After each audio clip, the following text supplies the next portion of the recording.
Hello, welcome guys to another video by me, Winfrey. This is one of my weekly videos, and today I might want to present you my BustBook Pro. So why on earth am I calling a MacBook Pro 15.4 inches a BustBook Pro? I will show you that in a second, but before that I might tell you its specs.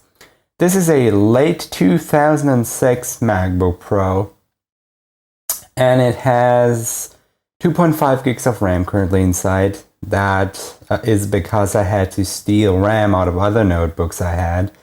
And what should I say?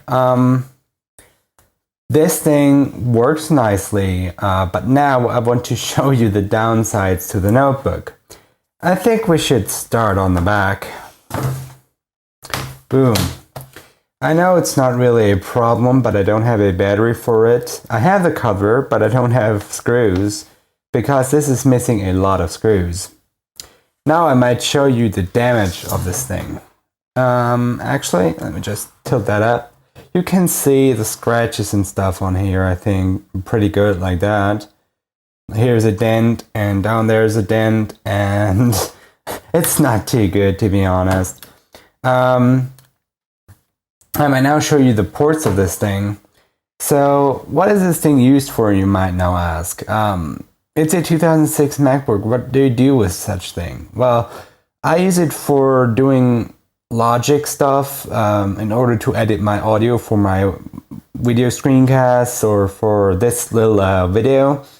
And I also do a little iPhone development as well as web development with this machine, since I like Unix or Linux better to develop websites on than Windows. It might sound a little bit crazy, but that's just how I am. Figure it out.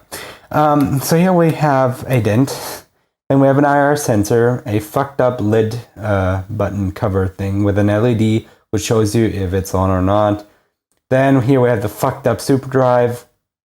It's not that fucked up, it actually works, but it looks fucked up. And as ports, we have a Kensington lock. Yeah, it's focusing. And we have USB 2.0,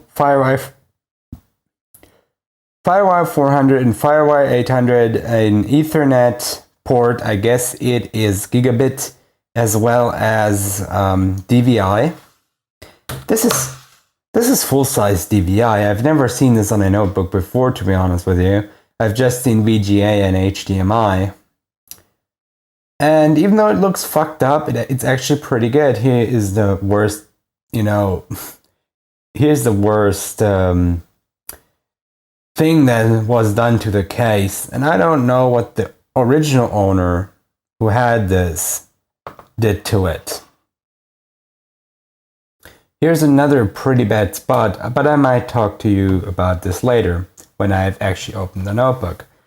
But before I do that, we have a left side. So I might lift that again up, and here we have the left side. We have express card, audio in and out, USB 2.0, and a MagSafe port. The MagSafe was one of the features that Apple introduced with the MacBook lineup, and also with the MacBook lineup, they introduced the iSight camera, which I will show you later, and they removed the modem port. But let's be honest, someone who can afford such a notebook is not going to go online with dial-up in 2006.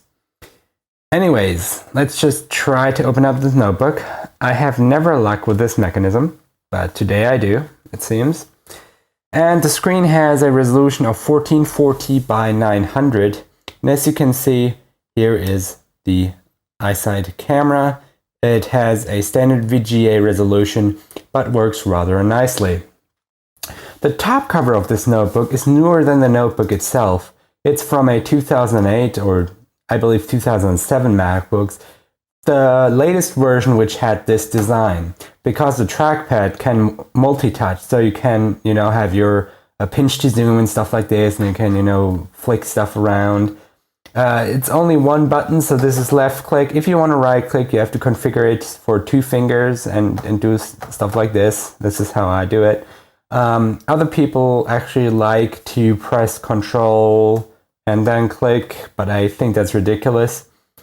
So now, I might tell you a little bit about the top cover a little bit more and about this screw problem. I might indicate that with a screwdriver, I guess. Otherwise, you won't see it. So honestly, I'm sorry that I'm so shaky with the camera. There we go. You can see it, and you can see how bent up this is, isn't it? It's really, really bad. Hope this focuses again. Come out a bit. There we go. So as you can see, it's really, really bad, and that screw is right in there, and the top cover is not even flush. It doesn't sit flush. So why is that? I'm the fourth owner of this device, and the second owner, as he got it, noticed that the top cover died. So it wasn't working. Power button was working, but keyboard and touchpad didn't. So what he did is he ordered a new top cover for this machine, which was not a bad idea. And then he basically, there was a screw stuck in there. And I don't know why, but I think he didn't want to get the screw out. It took myself 2 hours to do so. So what he did is he basically bent the case and then just lifted, he basically, you know, ripped the cover off and then put the new one in on top of this, bending the new top cover. I mean, how the fuck? I mean, I'm sorry, but this is totally bullshit. Like, dude, please do your work properly. I try to do mine properly as well. And I know that it's frustrating to remove that screw, but you've destroyed that top cover because actually it's bent now, and that's a bad thing. Now, I don't mind you to have bent it. I don't care about it, but dude, you could have avoided this. Why not? Hey, come on. And so I bent it back and tried to screw it in, but as I said, the top cover is all bent inside. That's the best I could do. Well, I've prepared something for you. Since I don't own a legit MagSafe anymore, I have an aftermarket 85 watts. 85 watts is what those notebook needs. Other than that, it won't boot. Now let's turn it on, and here's some OS X Glory. There we go. So screen-wise, you can see there's some dark spot right around here and there, and all around there. So it's not that good of a display anymore. I don't know who the first owner was. It must have been a student or something like that who carried it in his backpack or her backpack and basically beat it up with books or stuff like this. Other than that, I cannot imagine it. Or it must have, fallen downstairs or anything like this. It is in really bad condition, and I think resale value would really drop on this, even though it's fine. Like, all the ports work, they really do work. The motherboard is okay. Even the crappy Fujitsu hard drive that is in here is okay, even though I wish it died. And as you can see, it boots up with my well-known